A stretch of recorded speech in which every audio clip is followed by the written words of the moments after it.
Good evening. Welcome, everyone. My name is Iante Mosselman. I'm a program editor here at the Balie. And tonight I will speak with our guest, composer Georg Friedrich Haas, whose 11,000 Zeiten is featured this Holland Festival. And we will talk about his autobiography, Durch, vergiftite Zeiten, Memoiren, eines, Nazibuben, which recounts his complex family history and its ties with National Socialism. And he is joined later on in conversation by artists and documentary makers Eline Jongsma and Kel O'Neill, who created the artwork His Name is My Name that deals with this subject. So we have a lot of fragments from the documentary to look at and a lot of music to listen to. There is a live stream tonight, so that means that if you want to ask a question, please wait till I come towards you with the microphone.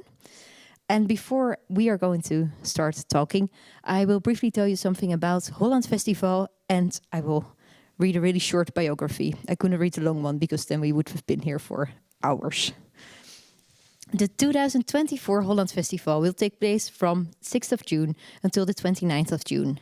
And artists from all over the world will show artistic innovation and experimentation in groundbreaking performances presented in Amsterdam. And you can visit everything that there is to do on their website. There's over 40 performances, and they are all scheduled around or based around the theme of home and belonging this year. So, Mr. Georg Friedrich Haas was born in 1953 in Graz, Austria, and he grew up in Vorarlberg, a region that profoundly influenced his personality with its dark and confining landscape.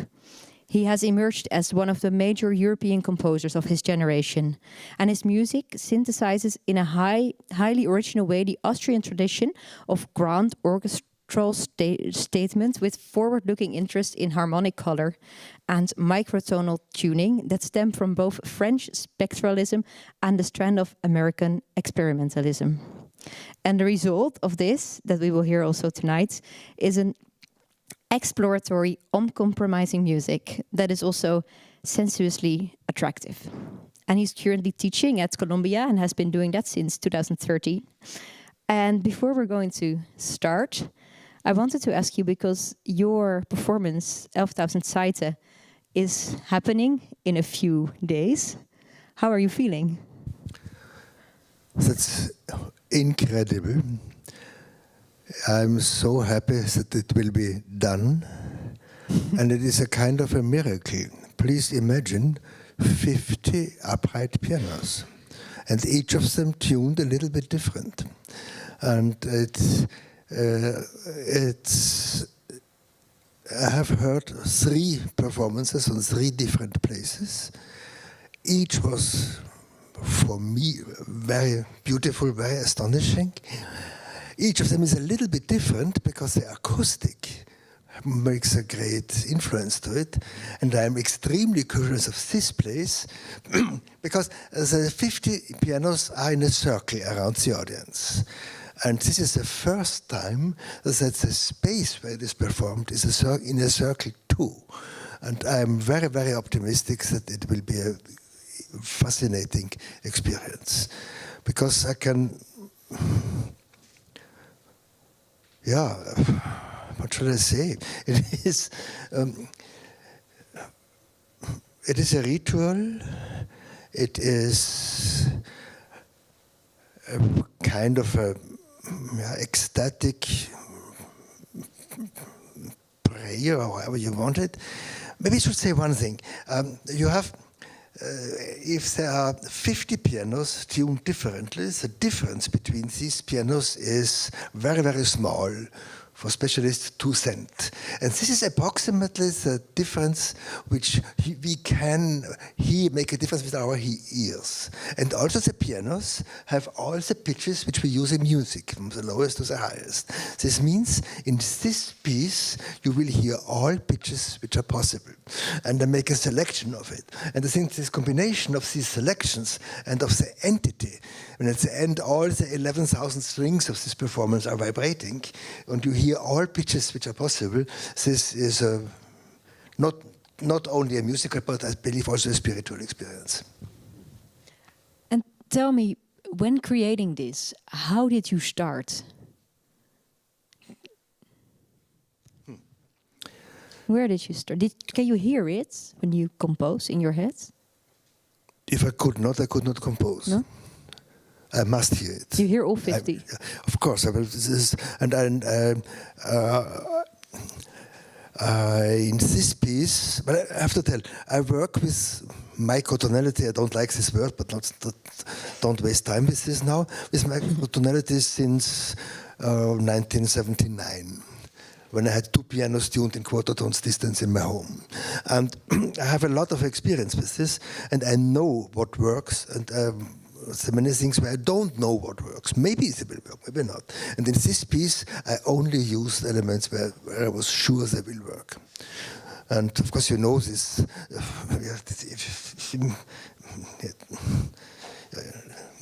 Hieronymus Bosch also knew what he painted. Mm-hmm.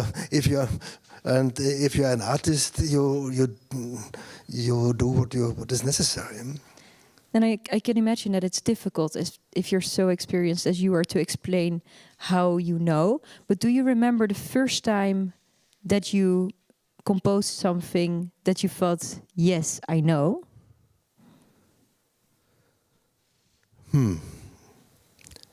Yes, I remember this.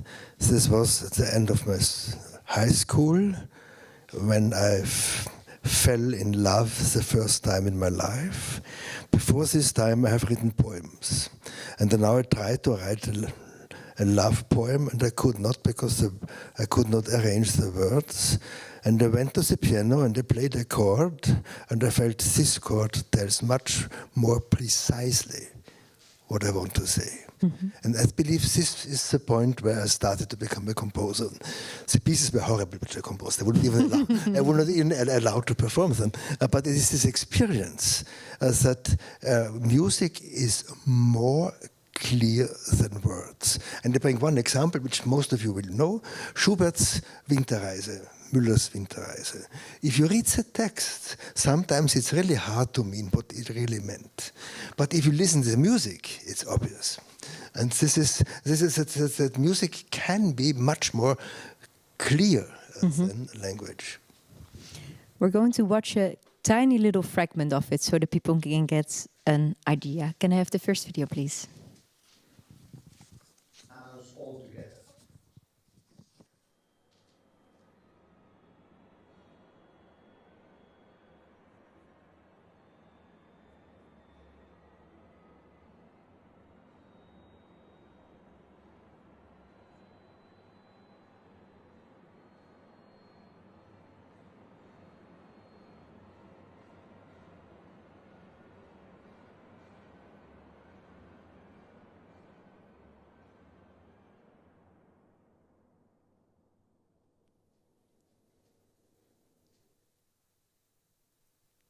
It's a tiny little bit because people also have to go and listen to it and see it, of course.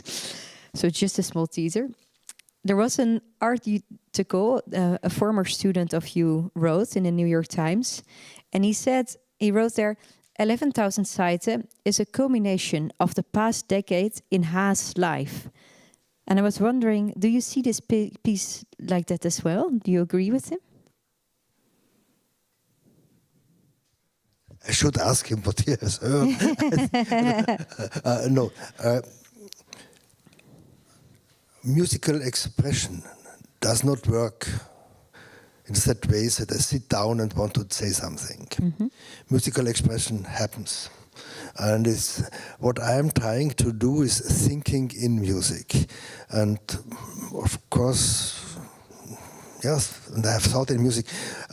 If you want to find a personal program behind this piece, I would be interested in it, but I can promise I have had no program behind it. It's just maybe one thing. I could tell a little bit. The piece you read 50 pianos, each of them tuned differently. And what do you believe? Some horrible sounds. And the best could be this kind of thunderstorm which you heard here at the end. But the piece starts with a C major chord in temperated system, which is the most far distance of this, what I really want to do. And they have a very simple harmonic sequence. For musicians, C major, A major, D minor, G major, and now, surprisingly, C major again. Really trivial. And this element comes later in just intonation, when all these intervals are absolutely pure. And when you do this same sequence in absolute pureness, then and I can do it because I have all the pitches which exist. I can write, and then this sound changes the pitch. And when the C major comes again, it's a tiny little bit lower. And also in the space, it has started here and now it's there. And this continues, this continues, this continues. And there are moments which are very clear, very traditional, in traditional thinking consonant. And then there are also the other extreme, these sound masses which are the opposite of it. And between these elements is everything moving. Please come and listen, I cannot. And then I was wondering, if you are sitting there with the audience and they're listening, is there something, because you say, I don't write it with a message in it, and I can imagine that, but is there something that you think of that you want your audience to experience, or is that also something you are not working with? It's again about the objective, about the structure of musical expression. I bring an example. No, I don't bring it. It is just if it is. Yeah, Beethoven. I only know the German title. Die Wut über den verlorenen Groschen. This is about the anger about the lost penny, and yeah, but is it necessary to know that it is a penny? Is it necessary to feel this? We can play this piece and you have all these emotions, and it tells much more about Beethoven's, how he is reacting when he loses the penny, than about the losing of the penny itself. And therefore, maybe these emotions which Beethoven had when he lost his penny might be the same which you have when you order food service and the pizza is cold. And the music, this beautiful thing of music. In literature, it's either a penny or a pizza. In the music, it can be everything. And for me, the most beautiful elements, situations when I hear the audience, feel the reactions of the audience, is when I feel they share the emotions. And if you feel this, that's wonderful. That's just wonderful. Talking about emotions, and then we'll move also a bit more to the topic of tonight, and the reason why you're here is also, of course, your book. And in an interview I read with you about it, you also said that you hesitated for a long time before you wanted to put emotion in your work. You shied away for it for a long time. Is that correct? It's not. Not really. Not really correct. It is something. It is that I. Of course, I came. Yeah, when I studied in Graz, there were two extremes. On one side,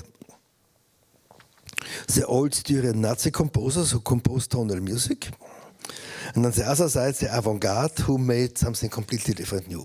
And of course, it seems to be moral to be an avant-gardist. And emotions are dangerous. But on the other side, from the very beginning, I always was interested in the emotions of new music. Because when I heard, for example, one of my favorite composers, Ligeti or Friedrich Haas Spiegel, I heard these deep emotions. And I thought, well, that's, or even Alban Berg, it's so emotional, it's absolutely constructed, but it is emotional. And I think it would be a challenge to create these emotions in constructions. The difference is, there was one long time where I believed I can construct structures which automatically generate emotions. And then I learned, no, this doesn't work. You have to feel it. Yeah. And here, and maybe now we come just back to this piece, to this book. One of these, for me, important moments was I had my grandfather, I speak a lot about him, was a very, let's say, well-accepted person. Mm-hmm. He was a highly cultivated man. And, for example, there was a Jewish family during World War II who knocked on his door and asked for being kept, and he invited them to come in and called the Gestapo. And I had my dialogues with him. Grandfather, why did you do this? You know Friedrich Schiller by heart and all his moral. Why could you do that? And I remember one moment, I can't tell you the place where it was. It was in the house between the second and the third floor. And I had the feeling he gave me the answer, well, Georg, I just followed the law. Yes. And in this moment I thought, well, and what, Georg, what are you doing as a composer? You do constructions. You do serial music. You just follow the law as your grandfather did. And I think this was one moment where it took a decade until I could really handle this, because you cannot say from today now I do everything emotionally, no. But this is for me one of the examples which I want to say where it is so important that we go deep into this, what happens. Because it would be quite easy to say, grandfather, you're an asshole, fine. Mm-hmm. But he was not. And this is the danger. And allow me to come today. If we believe all the Nazis are horrible persons, no. Maybe some of look at the photos of this cruel person in the Netherlands, the Reichsstatthalter, Seyss-Inquart. He was very cultivated. And this is also the danger you have today. You are fascist in the Netherlands, our fascists in Austria, and the fascists in America. Yeah, they are great, they are lovely people. Mm-hmm. And we have to understand that this terror, this destruction, is something which is very, very deep and very often absolutely hidden. You have a beautiful quote of Brecht, also in the second chapter of your book, about that the womb where this evil came from is still there. I'm translating it terribly. You have a much beautifuler phrase. Well, I said it even more brutally. It is... my English is not good enough. What did you say? Shall we read it in German?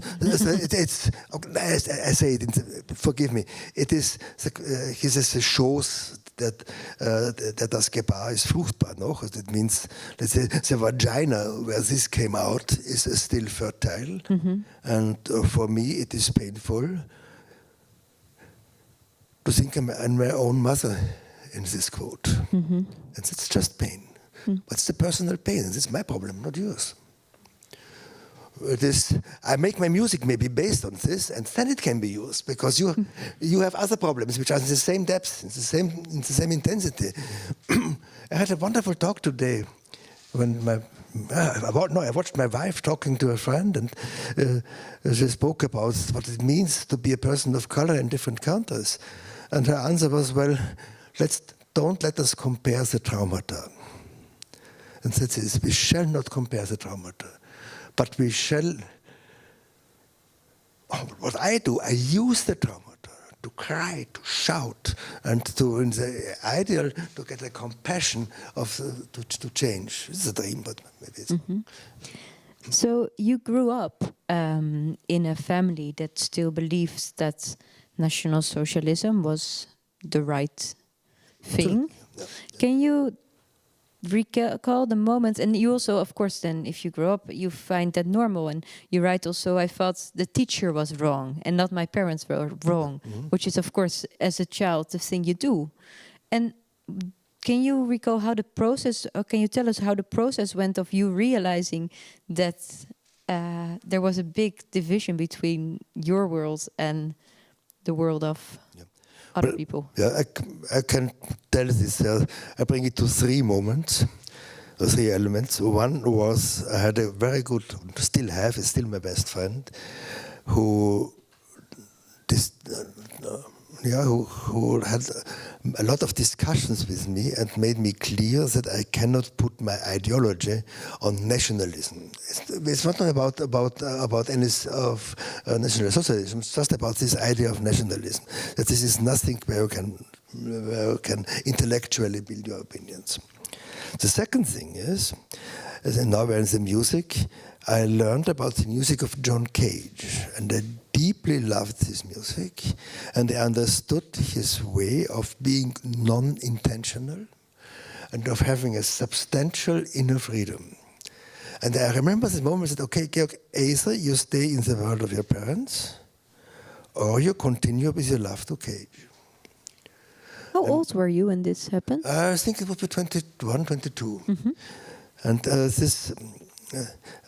And this also proves that I can prove it in my own biography that art can change. But sorry, art does not change in that way that well, you go into a concert with music of Olivier Messiaen and you go out and become Catholic. I think this does not. This would not work. But art helps and makes open, and this to have to understand this idea of. This deep idea of freedom in Cage helped me to, for example, there exist 12-tone composers who were Nazis. Mm-hmm. You can combine the 12-tone technique with being a fascist, but you cannot combine John Cage's ideology with being a fascist. And the third, this was the most direct, I was suddenly I was confronted with a victim. You must know, during all school time, I never saw any victim. The first Jewish people I met were in the bridge club with my mother, and I never knew anything about this. And also, at my school, one of my professors. When I liked him, the professor of mathematics, when this book was edited and Daniel Ender did research, he found out that this professor was part of the resistance against the Nazi, and was part of a communist group who occupied the mayor. What was the house of the mayor? Can you help me? Well, there's a Rathaus. Kann mir jemand helfen? Yeah, in the city, and threw the Nazi mayor out. He never spoke about this. He did not dare to speak about this in our school. Mm-hmm. And based on this, suddenly I said together, I visited my professor, my composition professor, Ivan Erőd, and I only knew he is Hungarian and he escaped communism in 1956 together with his mother. And for some minutes I sat alone with his mother and I had no idea to do some small talk and just to say something. I asked her, well, is Ivan your only son? Really not a good question. Yeah? A question you would ask, yeah. But I didn't know what. And then she said, no, I had a second son. And forgive me, I have now to change to German. Aber der ist im Zweiten Weltkrieg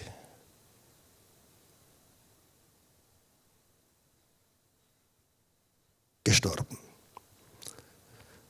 He died in World War II. Nothing more. But this break I will never forget in my life. And it was as if a vortex ran through the room. You felt it was, and in the moment I understood, I heard it crying out, oh, yes, she is Jewish, my teacher is Jewish. And what they have, what has happened with their lives is fundamentally different to all the horror I have heard until now. And I think these were these 3 moments. But personally, I believe if these 3 moments would not have happened, it would be 3 other ones. And Yeah. and yeah. It's very touching, this what you tell me, and also the what you say about that there would have been 3 other moments. And then were you still living with your parents when this happened? I lived with my grandmother. I had problems with my parents, and my grandmother is...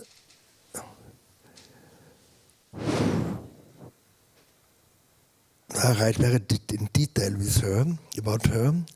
She always was the only person in my family from which I felt to be loved. And she was a Nazi too, and also up to her end. I remember one situation when we sat together, my girlfriend, she and I, and we watched a documentary about World War II, and there were some seconds where I heard a horrible excerpt of a Hitler speech. And I asked her, how do you feel when you hear this? And she said, just a stupid movie. But I heard him. But this person on the other side is the reason why I'm a composer. My father said, you cannot compose, you cannot be an artist. This person rented a piano for me and supported me when I practiced Schoenberg. This person, and I believe, after all my research, that she did not do anything bad. If I would learn that this, my world would break down. But I tell you why I'm optimistic. My grandmother had a very painful illness. She had a tumor in her spine, and up to her death, she had horrible pain attacks. And she also could not really walk. She could not lift her legs. And she said to me, I always suffered about my illness. But once it was good. They wanted to make me blockwart. And I told them, I cannot do this because of my illness. And I believe this is for me the most important thing. And what you don't need to be a hero, but in the extreme moment to say, no, not with me. This is, and yeah, I really would be depressive if she would have done something bad. More than being a member of the party. Sorry, one thing more. It's also, I also see her a little bit as a result of the education of the early 20th century. Her father was a German nationalist in Austria, and he must be a horrible person. And she told she was put into a Mädchenschule, a school for girls, and there she learned nothing. There is no basis of learning. And I think that these deficits also made it a little bit difficult. But have you forgiven your parents?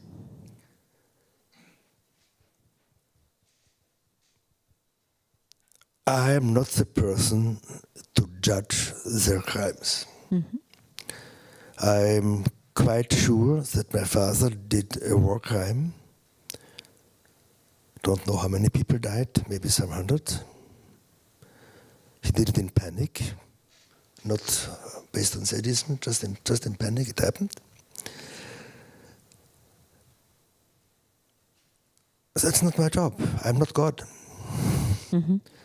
What I don't forgive them, and never will forgive, is the emotional abuse to try to make their son a Nazi. What I don't forgive is that they did not try to see the truth, also they were able to do it. And that they were connected with people like them, and created a secret society. And I think this is the main reason why I wrote this book. Today is the first time that I speak outside of Austria. The main reason is I want to make clear that there existed in Austria a secret society of Nazis, which supported them. And they were in both of the big parties, as well as the Social Democrats and in the Volkspartei, also the Christdemocrats. One of my uncles was socialist, the other was, and they were the same Nazis. And they never voted the parties where they were officially members. And these teachers at school, I have to say, to be a Nazi child in Austria in the 60s was a privilege. And this is why I speak about this. And just one example connected to the Netherlands. I spoke just about Arthur Seyss-Inquart. When you Google Arthur Seyss-Inquart, you will find former Chancellor of Austria. Because for 2 days he was Chancellor of Austria and did not more than organize the Anschluss. And for this, and then he was sentenced to death and hanged in Nuremberg. But his widow got the rent of an Austrian chancellor. And I found, when I did some research, I found a speech in the Austrian parliament where somebody told the amount which they got. 1954, 7,200 shillings. In this time, the average income was 850. That's incredible amount of money. Incredible amount of money. Yeah. For these 2 days where he did nothing more than destroy Austria. And on the other side, the survivors of the victims. For example, there's one very famous person, Fritz Jägerstätter, who was a Catholic and said, God says you must not kill, and he was hanged. His widow lived in absolute poorness. Until her death, and I think this is what makes me so angry. And I think here's the difference between Netherlands and Austria, because I don't believe it was a privilege to be a Nazi child in the Netherlands. No, it wasn't. No. And how do you think it could have? Why do you think it was like that? And why do you think, for instance, that your parents did not want to give up their ideology? Were they too ashamed? Was it better to keep on believing? Or was it something that everybody did anyway?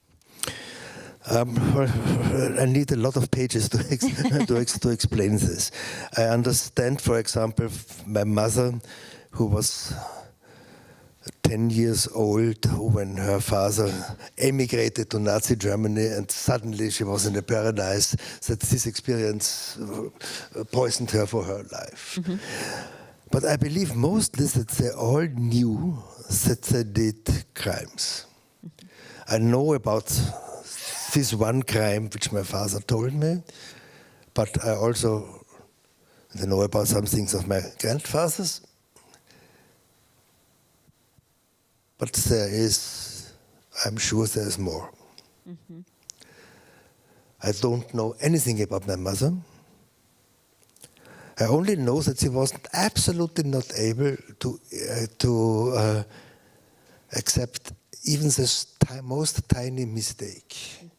And I believe in that moment, when they would have had the possibility, I could have done something wrong, it would like a domino effect and everything would crash down. And this is But okay, but this is their life, and they have to do it with him. It's fine. It is that they abused me. That's bad. Yeah. Also a part of this book. I have heard in a radio podcast Martin Adolf Bormann speaking. Martin Adolf Bormann is the son of Adolf Hitler's second hand, and he became a Catholic priest. And he said, and this, more important than what he said is the melody how he said it. The fourth commitment is valid for me too. And this is extremely heavy. And what for me is one thing which I ask myself, is it correct that I do it? When Martin Adolf Bormann tells about his father, he tells something which everybody knows. If I tell my father was a Nazi because he spoke to me, it's only me and my syllables who knows it. And I bring this out, but I believe it is necessary to speak about it. It's necessary to speak about this, to make clear what happens in Austria during all this time. Thank you. I think that's also the necessity of talking about it is a nice time to ask Eline Jongsma and Kel O'Neill to join us, if you please would. Thanks. Right? Thank you for this first part. No, you can stay. Please stay. And then I'm going to briefly introduce them, and then we're going to look at something that they created. Jongsma and O'Neill is the creative partnership of award-winning documentary makers Kel O'Neill and Eline Jongsma. For over a decade, they've initiated and directed non-fiction projects, including films, TV shows, interactive documentaries and VR experiences, and they've been honored and recognized by some of the world's most important cultural institutions and festivals. You just did a residency at Sundance, but we're now going to look at one of the art projects that you did that is currently also, you can see it at Humboldt Forum in Berlin, right? Not this one, another one. Sorry. No, Humboldt Forum that's a totally different exhibition. But you should go see it. It's there until you should see it anyway. January of 2025. Apologies. But then we're going to watch bits of the documentary His Name is My Name. And I have to tell before we're going to watch the first episode, but this is the first episode from the movie that you in the end created of it, because it was a story on Instagram. When you first started the art project. And I want to know why Instagram later on. But first, let us please watch this.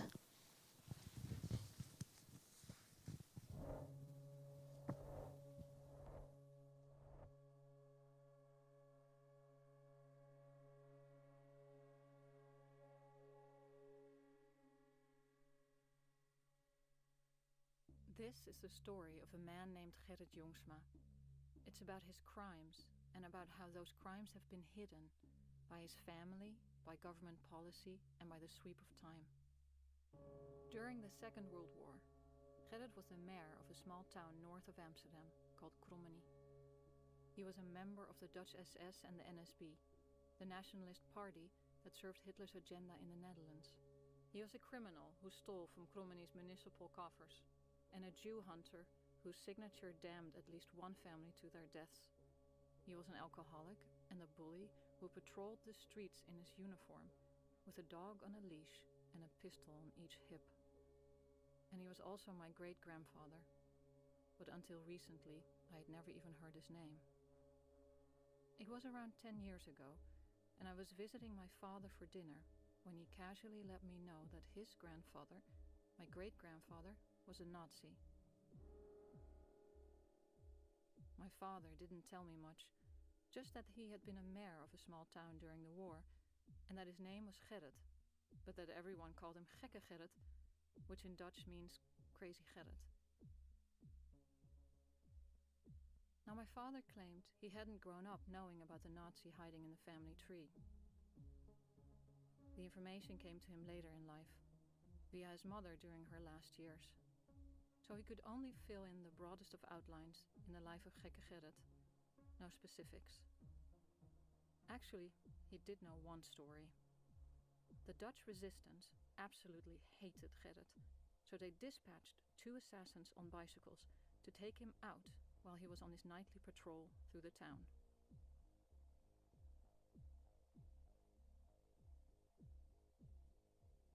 The bullet hit Gerrit in the chest, and he fell down, backwards, over his enormous dog. Out came his pistol. He fired wildly. The assassins slipped into the night. Gerrit walked away from the incident without a scratch.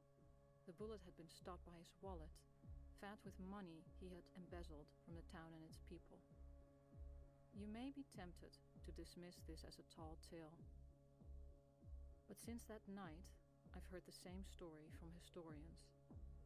And read it in official documents in the National Archive. This leads me to believe that it's either true or such a perfect encapsulation of who Gerrit Jongsma was that it spread widely as truth. But we'll never know, because Gerrit died in 1960 and everyone who knew him personally is either dead or met him only in passing. But it's clear he was unhinged, a movie villain. And what do you do when you're the offspring of a movie villain? Do you personally atone? Do you try to understand his motivations? Or do you hang him in effigy in a piece like this, beat him into submission in public, and hope that his worst tendencies will be distilled out of your gene pool by the 7 other great-grandparents who had a part in your creation?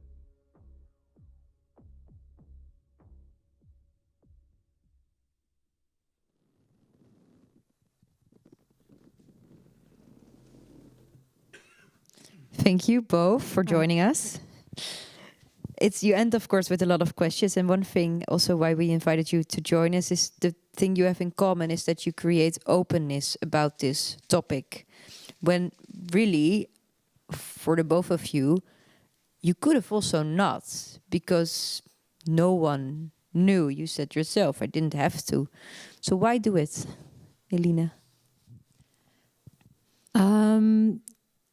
I think a big reason was because we had just moved to the Netherlands. Obviously, I'm Dutch, but I've lived in the States for almost 2 decades.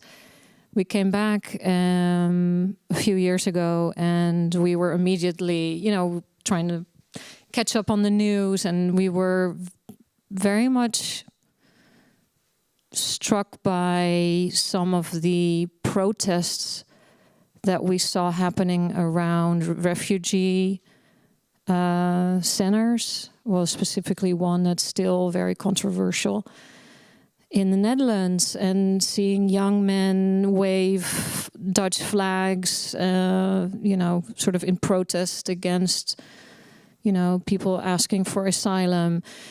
Coming from Trump's America at that point, it was quite confronting for us to see that, and knowing this history about my family already for a while, we felt like at some point we had an opportunity to see if we could turn it into a narrative. And we felt like it was very necessary to give especially young people a little bit of a history lesson. And this is a history that is hidden in the Netherlands. Many people have approached me while we were researching and afterwards, almost not believing that I would even dare to, expose my family in this way, which I understand.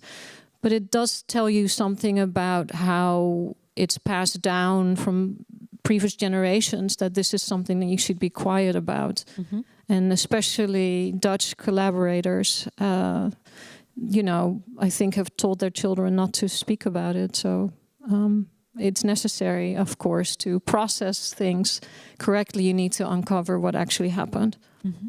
What happens is, maybe first for you as well, why do you recognize what Eline said? You have had the opportunity and want to also give people a history lesson. You have to educate them in a sense. Is that also for you something important?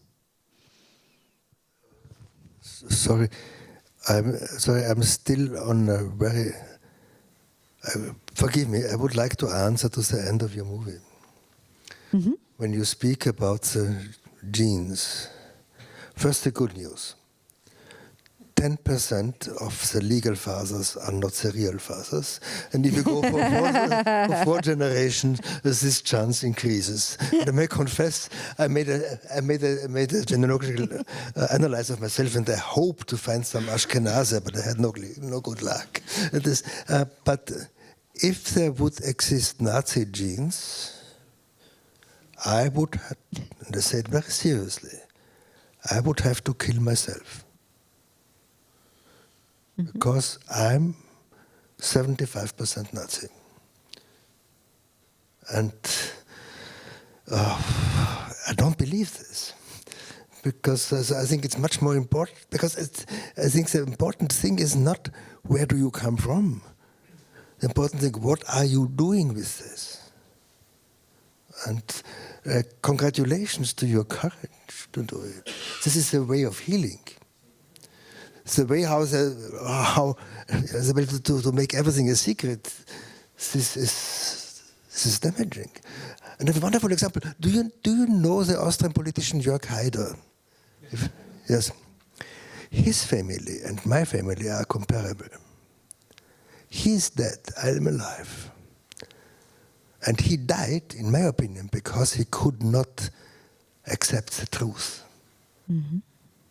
He died on the way from a national festival day to the birthday of his mother. When he went into this world of lies and of mass murder. I mean, excuse me, National Socialism is not an ideology. There doesn't exist any ideology about this. It's only organized mass murder and organized robbery. And if you don't accept this, and it's beautiful what you said about your great-grandfather, it's an example of this. But be happy that he is evil. Because you can say, okay, this is bad. Great-grandfather is 12.5%. Forget it. But then the genes, the genes part, I don't think it came over to me as not as something you actually believe, but more as a fear, of course, as well. Yeah, I think that I didn't grow up knowing any of this. I grew up in a very, very progressive, left-wing, Indo-European, hippie parents kind of environment. So to be that person and, start digging and find out,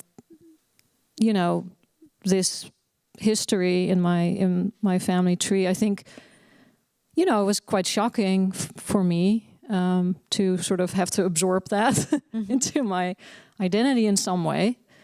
But it also, I think it says something. I think, we include this in the narrative also because if that's in my family tree, what does that potentially say about all of us? So, yeah. What did you think, Kel, when she told you, or when? Well, she didn't tell me. Her dad did. Mm. So I was present at the moment of revelation. There was a matter of factness with the way that he said it. Like, oh, didn't you know? That I feel is somewhat familiar from my family background. Mm-hmm. Oh, didn't you know your uncle murdered your aunt? What? No, I didn't know that. But I found that out at Thanksgiving, in my family home. Mm-hmm. So I think one of the reasons that the story sticks is because everyone, if they really dig, can identify. Mm-hmm. And the specificity actually makes it possible for more people to identify. Because like Elina was saying, essentially on a long enough timeline, we're all perpetrators and victims. And I think that's a very hard thing to look at right now in a climate of polarization, because it means acknowledging not only the perpetrator in yourself, but the victim and the person that you've labeled as the perpetrator. Mm-hmm. How did your families react to the book and to the artwork? You first? Well,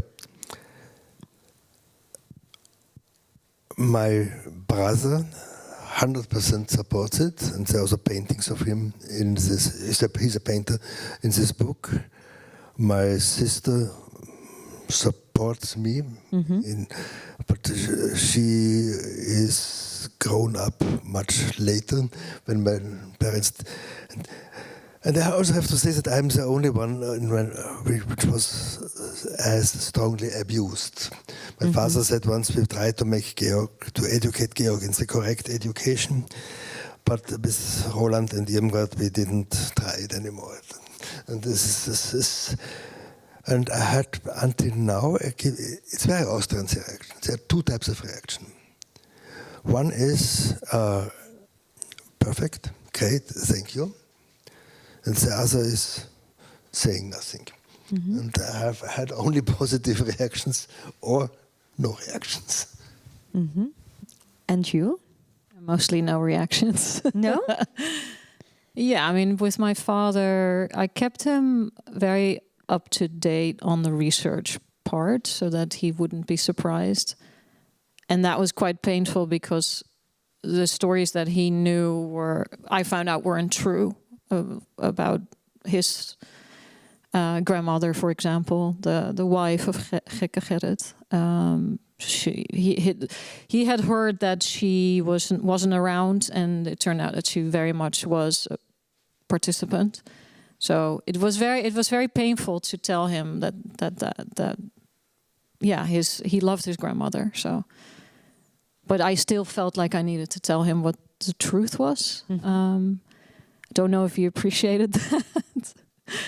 No, I mean, I think there was some relief because this project has been received well. You know, I didn't completely embarrass everybody.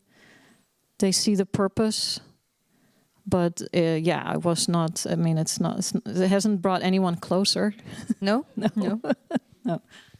Were you afraid at some point while doing it? Did you doubt it? Oh yeah, all the time. Yeah? Yeah. Do you have an exact moment about when? All the time. I mean, all the time. Yeah? Yeah. But I had a lot of therapy, so. And a lot of pressure, of course. No, just kidding. Did you doubt it? When you were writing, did you ever think, okay, this was a mistake, I'm gonna throw away this book, ban it out of my life and never look back? No moment. No? No moment, no. It is... there exists this quote of Ingeborg Bachmann, I say it in German and translated, die Wahrheit ist dem Menschen zumutbar.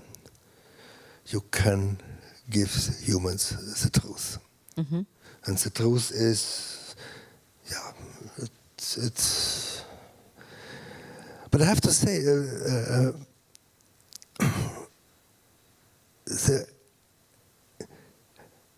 I have done several readings in Austrian, 3 in bigger places, and I was very afraid that persons will be here who are from the other side. And I was also told by the organizers, okay, there are some well-known right-wing people here. They even did not dare to put the question. And that's it. Yeah? I think I would be afraid if I would be shocked if I would learn that some of the things which I believe they are true are not. This is the only fear which I do have. But if it is true and everything is checked, is controlled, that's perfect. Do you share that fear? The fear that things aren't true. I mean, I mean, there's, of course, you know, when the history is hidden, there are a lot of things that you cannot verify, you know, a couple of times with different people, especially if it's so long ago. But we did work with specifically one historian who was very skilled in looking at records, and we did not include anything that wasn't verified by several people in the archives. So there are many more stories about this man that were, you know, tempting to include. But yeah. How did your decision-making process go? Decision-making in terms of what? In terms of what you leave in and what you leave out? The stories? I mean, it was super intuitive in terms of how we constructed the stories. So, I mean, basically, the whole way that the project was created was we talked about it like being on a football team where we were all passing the ball, right? So the goal, like what we were aiming at, was telling Elina's story in the most open, direct, emotionally honest way. And we had collaborators, some of whom are here. Hey, Arnold, our sound designer. We had collaborators that we were working with. You know, our wonderful animation director, our, you know, great composer, our UX specialists, designers, and we would basically, you know, Elina started by laying out a timeline of her life, and then, I mean, how process-oriented do you want to get? This is good. Okay. Yeah. So Elina, tell me if I'm saying anything wrong. Elina set up a timeline of her life, of events of her life.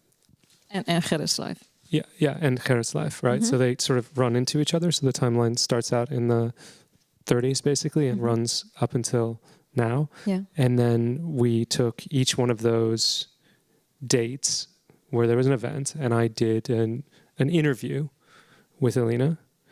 And this is actually where I mean, you want to talk about bravery. This is like our job is normally putting people in front of a camera and then interviewing them, which is something that I honestly would prefer never to be on the other side of. Like if someone comes up to me on the street and is like, so what do you think of? You know, and I'm just like, I don't know. Bye.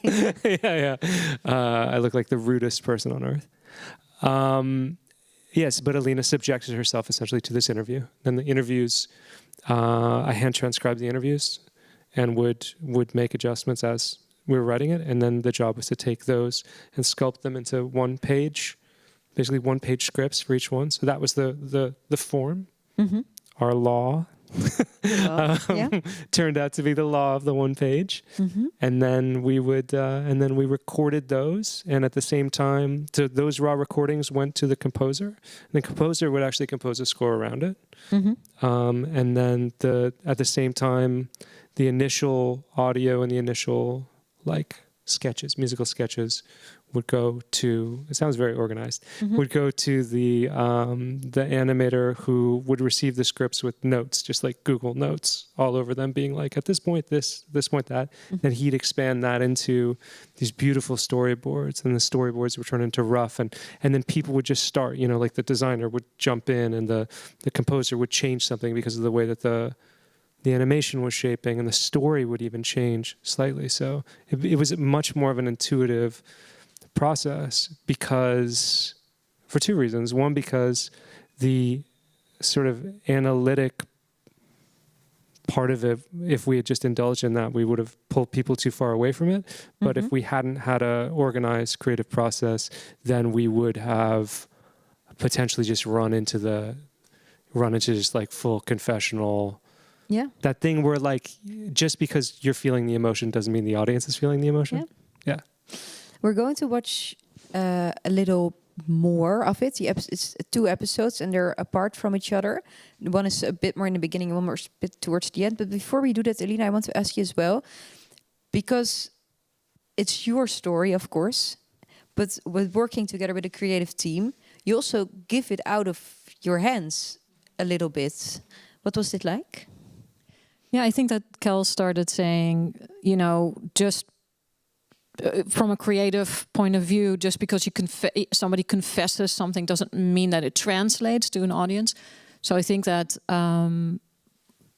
working in a team and us working together just made that process of getting to something that people understand and maybe relate to a lot quicker. I think that if you have to dig into your own past and create maybe a manuscript or whatever you want to make out of it, I think it takes you longer to get to that point of making something that also exists outside of yourself. But at the same time, I can imagine it's scary, or not. Yeah, I was thinking about your previous question about fear. The fear went away when we premiered this. This project was partially made with the support of Kamp Westerbork, which was a transit camp in the Netherlands. And it was unveiled at the anniversary of this camp, and all the survivors were invited to come. They come every year. They were children. when they were put in that camp, and that was the first audience for this work. So I almost died having to show this for the very first time to anybody, let alone a group of survivors. And they responded really well. So I think that took care of a lot of fear. Yeah, and what they were responding to, just so you know, is there are 2 episodes that will be screened back to back, all of which are available on the Instagram, which is his name, my name. But the second episode that you see is the one that we screened for Westerbork and thus for the survivors.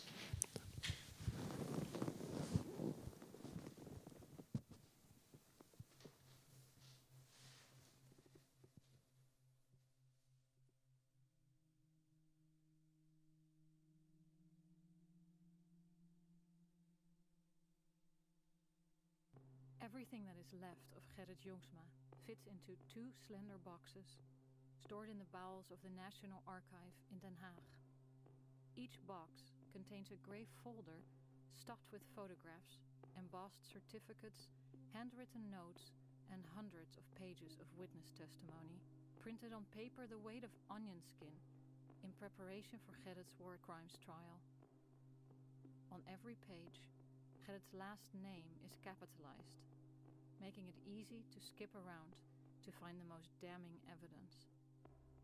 Jongsma threatened to shoot us to pieces after we chopped down a tree for our family's firewood.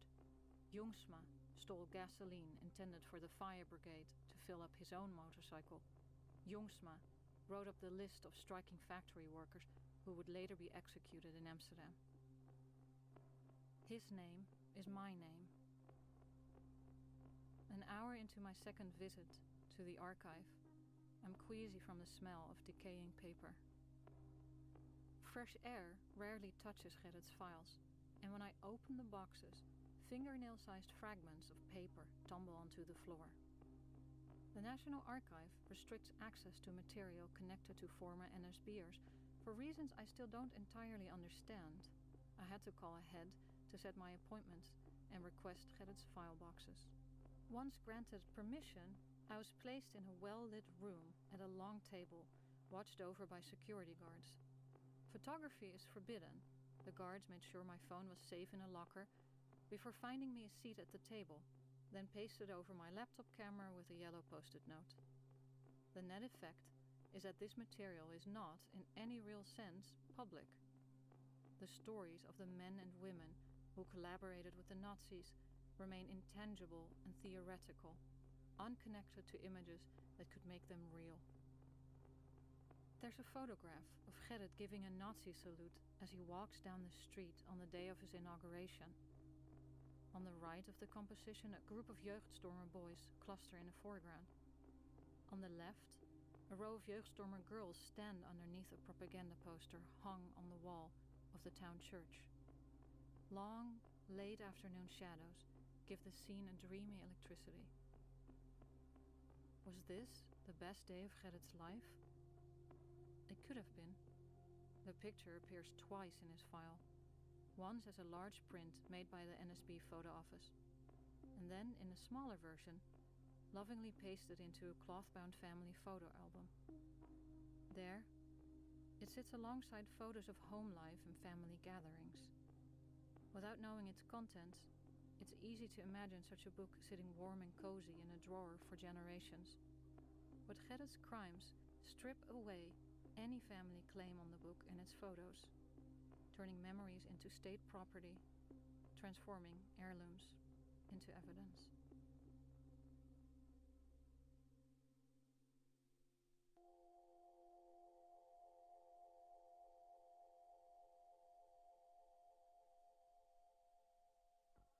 Gerrit Jongsma took office as the mayor of a town called Krommenie in 1942.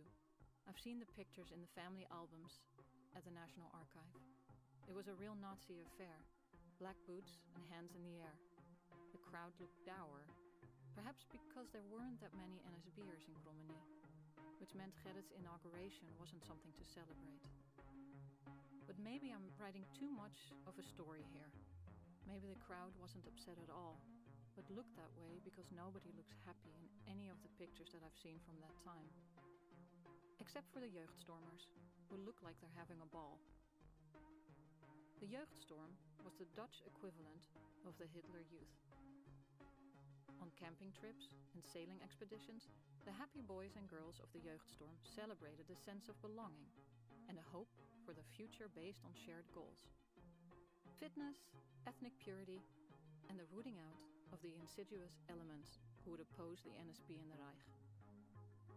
My grandfather, Tony, was a member. And while you can't blame a teenager for his father's crimes, Tony didn't make a very good impression on the citizens of Krommenie. Witnesses describe him as a funhouse mirror reflection of his father, always in his Jeugdstorm uniform, stirring up trouble. Very do-you-know-who-my father is energy. He was another movie type, the little snot-nose whose dad runs the town and who uses that power to get what he wants. Who can imagine the hole in his heart when the war ended and his father went to prison and he was forced out of that role? Who can imagine the shame, the powerlessness? I'm saying this to summon some empathy for the man. In my earliest memories, he was hard and cold and wielded disapproval like a weapon. When he spoke, everyone knew to shut their mouths and listen, or at least pretend to. And as he grew old and frail, he kept talking, but no one listened anymore. I prefer to imagine him that way now, cranky and harmless, stripped of his rank, alone with his thoughts and memories.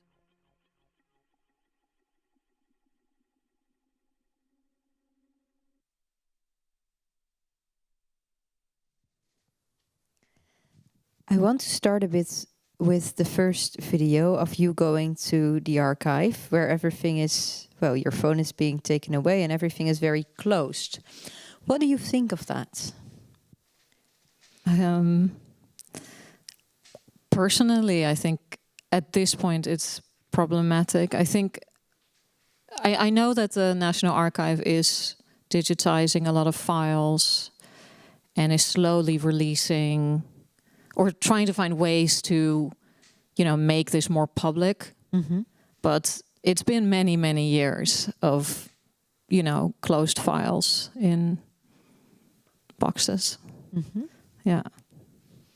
What do you think about this archive that is still so closed? Do you think it should be more open?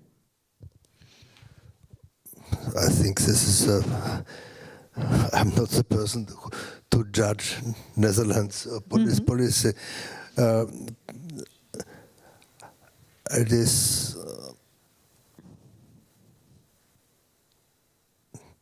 I have a similar problem when I am a witness.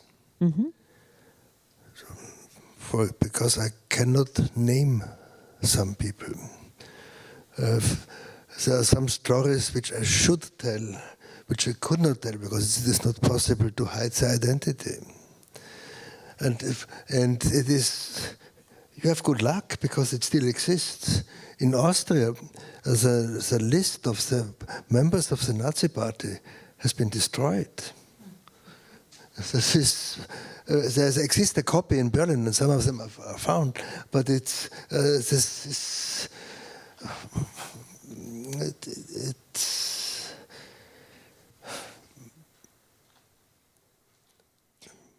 And why not write their names? Because it's not your place to tell. Sorry? The stories that you did not tell, that you left out, because you would. Is it not your place to tell? Well, I hope there will be an American translation, and the legal situation in the state is different, and I can tell them. But I bring one example. There is one person who said at the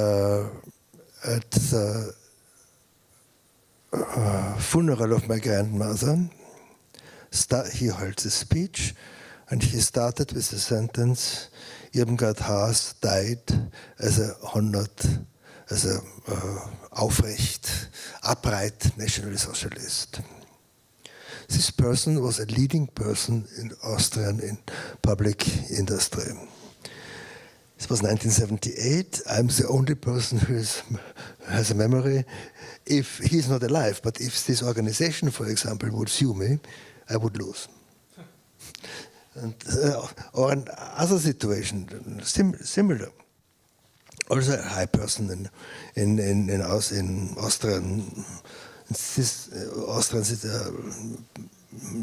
political situation. My uncle was member of the Waffen-SS, and he married a woman whose father was Jewish. And even more, this was a classmate of my mother. There. And once when my aunt came to a visit with her husband to her parents-in-law, there was a friend of the family here, a friend which she knew very well from former time. As a so-called half-Jew, she had to go to a person who controlled her body about her racist Jewish elements. And this was the guy. You must understand also the horror that big boobs were Jewish. I'm sure this guy has done this. Meeting this person as the best friend of her parents-in-law, and I cannot tell who it is. And this is,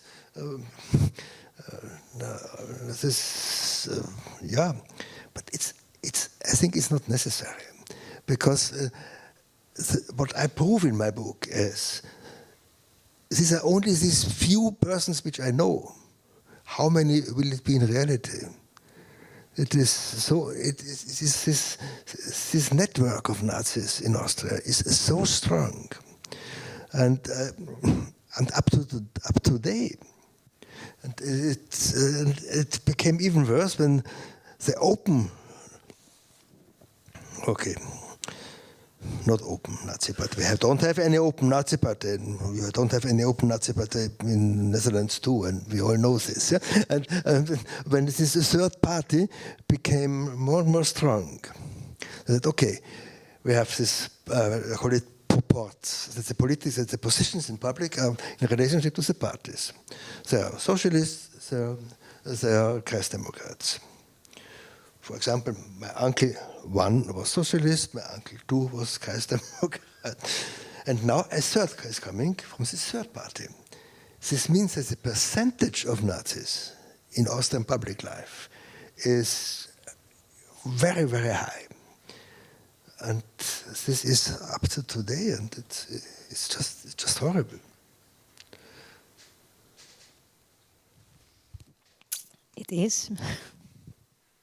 Maybe a last few questions before we go to the audience, because I was wondering as well, going back a little bit to the openness and to the archive. You said, well, I think it should be open after a while.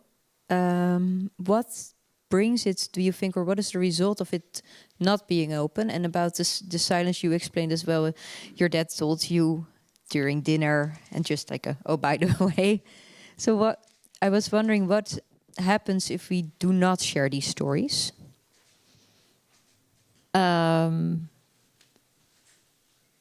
Well, I guess the obvious answer is then, history repeats itself. I think that if you spin a narrative about the history of your country, in this case, we were victims, we, were occupied, we, resisted.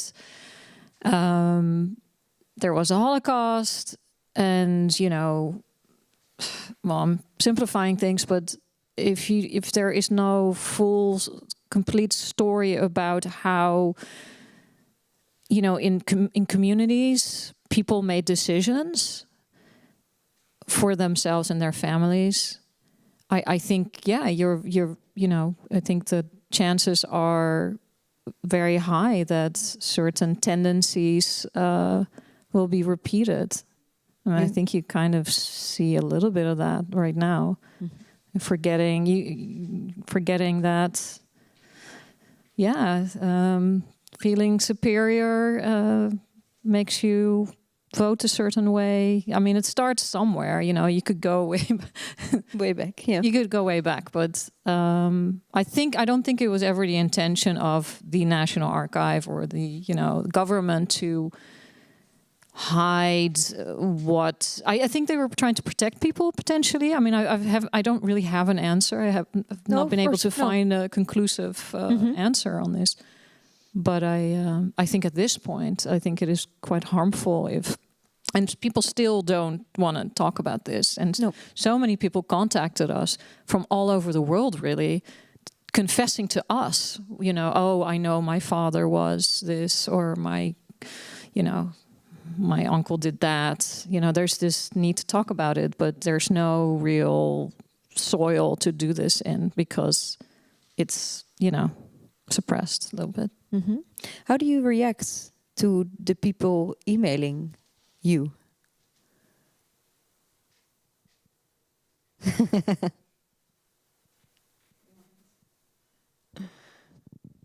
It really depends on the person. Mm-hmm. I mean, there's an urge for confession, and that is really interesting and really powerful.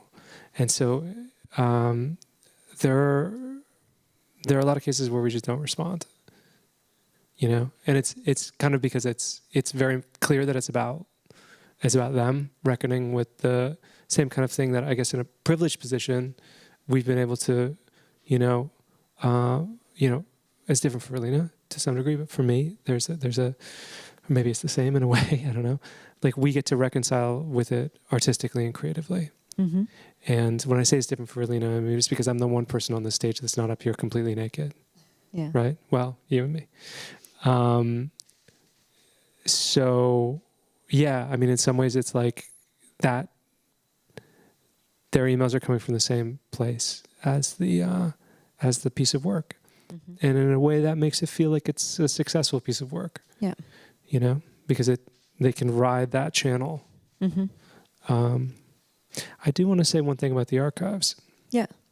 So I think it's very easy to forget that what you find in those archives, it's a record of like murder and death, and that you can get a little taken away from it. You can get a little from it.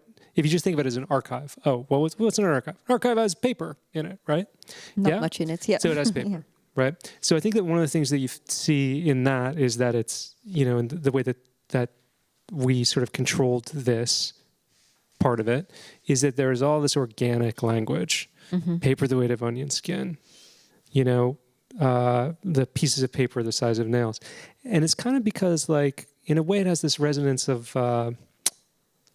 Spalding Gray, yes? No. Spalding Gray is this great American performance artist and writer, and he wrote one of the best performances about genocide. It's called Swimming to Cambodia. It's really incredible. It's about his experience working on a movie about the genocide in Cambodia, and also him telling the history of the genocide of Cambodia. Really big influence on this work. But he has this phrase that I can't get out of my head when he's describing the violence that happens on the street. He says, "Children torn apart like fresh baked bread." And I kind of felt like that, just children torn apart like fresh baked bread. Like, if you think of an archive as a place that has paper in it and not has records of children being torn apart like fresh baked bread, that means that there is a divorce happening in the culture between the reality of what happened and how they conceive of what happened. Thank you. I'm going to leave this here with that note. Yay! And I'm going to see if there's anyone in the audience who also wants to ask something. Yes, I'm coming towards you. I want to congratulate Mr. Haas for mentioning the name of Franz Jägerstätter. There's made a beautiful movie about his life by Terence Malick. It's called A Hidden Life. is a film with also beautiful music. Then I want to congratulate Miss Jongsma. I had to add to her another source for research about her grandfather's time as a customs officer. You had to go to the Belasting- en Douane Museum in Rotterdam. Daar hebben ze vast materiaal over Gerrit als douaneman. Dank je wel. Dat was het. Thank you. Yeah? Mag? I can say a few things. I just looked it up, but the files on foute Nederlanders, Dutch people who were not correct in the Second World War, will be opened in 2025. They will be accessible. But I also want to mention a very interesting documentary which I saw. It's called The Waldheim Waltz. And this deals exactly with this problem. And for me it was very interesting because I worked for the United Nations. At some point it was my boss. But what this explains is that there is similarity which I found between the Austrians and the Dutch, is that while the Germans, they have atoned for what they have done, the Dutch and the Austrians are very much in the role of being the culprit. And that is why we have not been able to deal with this very well. And that is why it is still so much to do about it. While in Germany, most of the time, they have digested all this in a much better way. Thank you. Do you want to react?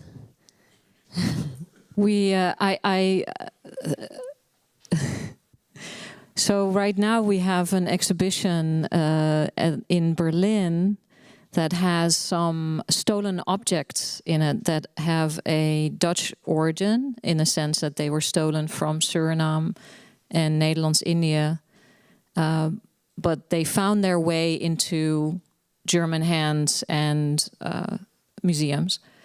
And this is an exhibition that was originally at the Mauritshuis in Den Haag, and is now, because it was a collaboration at the Humboldt Forum. And it's been really interesting to see the reactions of Germans to this exhibition, because yes, they have dealt with their World War II past thoroughly, but now they also have to reckon with their colonial past. And that's in a very different stage. So it just makes me think of, which you see a little bit here as well. Where do we look? Who, what? How do I frame this? Yeah, where do I begin? You want to react? Thank you. I think the fundamental difference between Austria and Netherlands is when the Netherlands say we are victims of Nazi aggression. This is true. Also, a minority collaborated. When the Austrians say we are victims of Nazi aggression, this is a lie. And this is what Ruth Beckermann in her Waldheim Waltz also showed what happens here. And I think we must see this difference. And I congratulate you to your courage to do it, because this really, I know how painful the sentence is. My grandfather is a criminal. Nobody wants to say this. And it is so necessary, because I don't know how you feel, but I feel much better since I could write about it. And some of the reactions, I will never forget this reaction of one of my Jewish friends in Austria when I told him this story, and I said, okay, maybe this is the end of the friendship. And he said, no. I knew there are 60% Nazis in Austria, and I never knew who is it and who is the destined. What are their descendants doing? And watching you is, for me, makes me hope. And I believe all the victims, and maybe even these children, when they see you as a great-granddaughter of this criminal. They feel well. And I think it's very important what we can say. You can change. And this is what we have to do now. What makes me only sad... There's room maybe for one more question? Yep. 2 is okay. If they're short. Oh, sorry.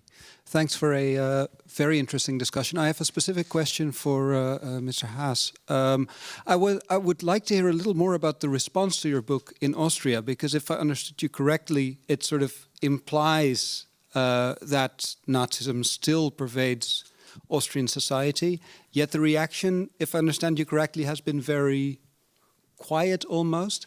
This surprises me because in the Netherlands, if there's a book, there was a recent book, for example, that showed that a lot of harbor barons in Rotterdam were very much in cahoot with the Nazis. And this sparked outrage in Rotterdam. And no, it's not true. So I'm really surprised that this sort of thing hasn't really happened with your book in Austria.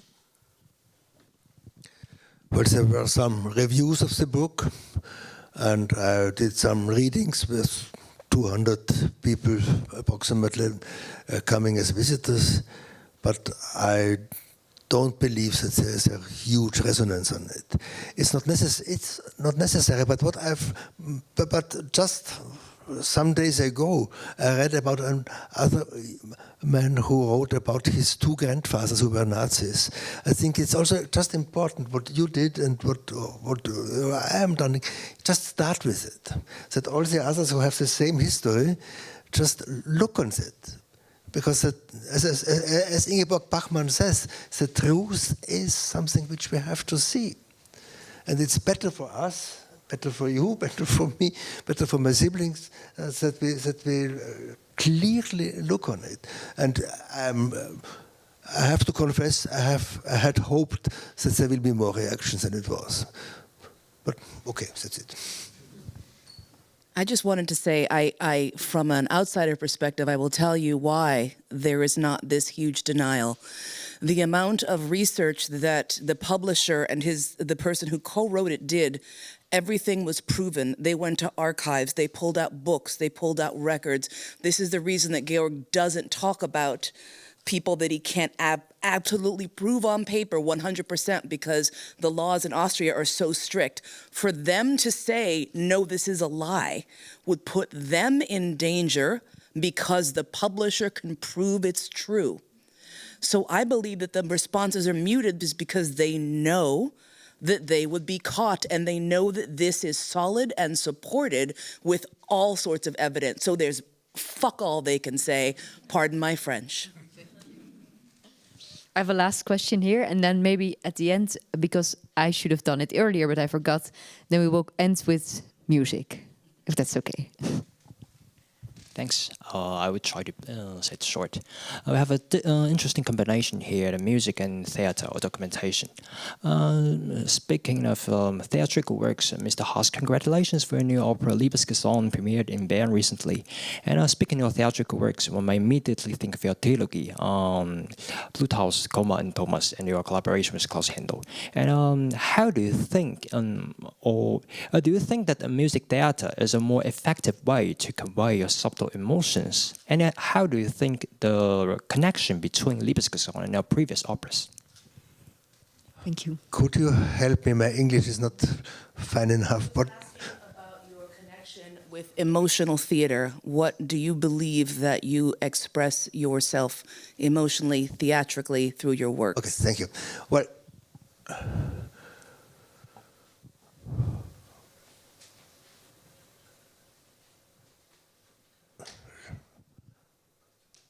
I'm a musician, I'm a composer, I express myself.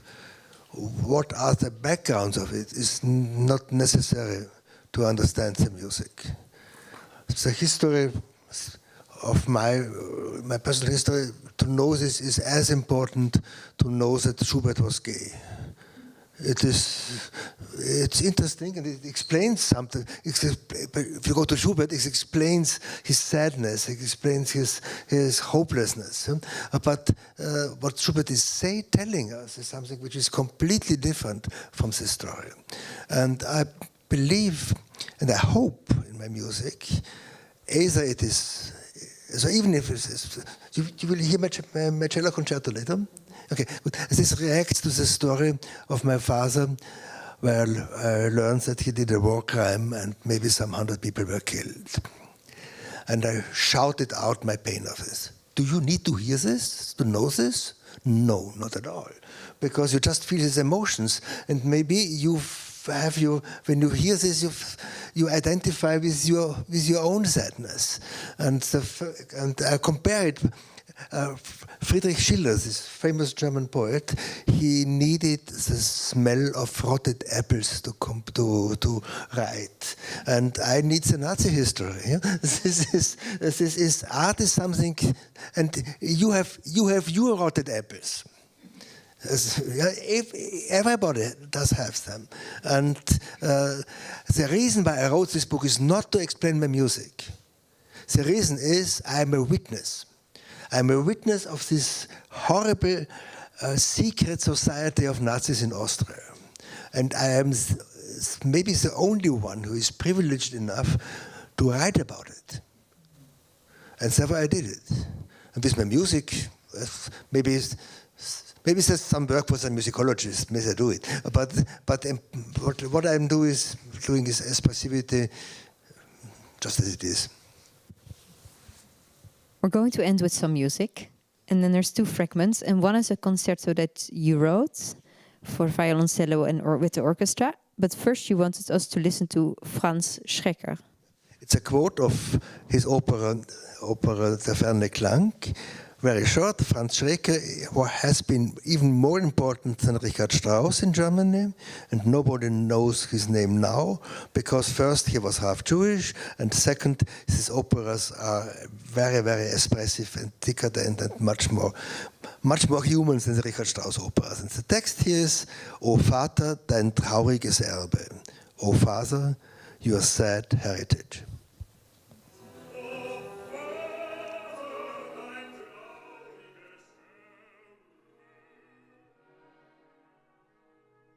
Thank you. And in my cello concerto, this quote will happen. Can you just start with the beginning of the concerto? And you hear this shouting, expressive cry. Yeah, after I understood what my father done.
And then this is, please go out. And then a long cadenza is coming. You will hear the same thing which the solo cello does here. Then later, in 2 days, 50 pianos will do. There's some relationship with it. And after this cadenza, there comes again the cello singing, and then you will hear the quote and the answer of the orchestra. Second part, please.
I think that's beautiful to conclude.